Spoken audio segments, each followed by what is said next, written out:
video করে জানে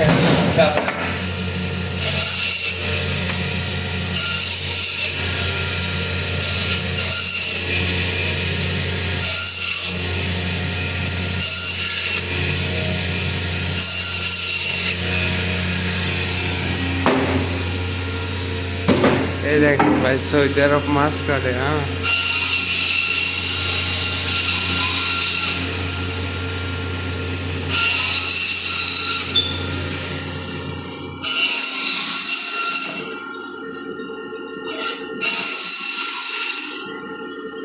video করে জানে আটকা হয়েছে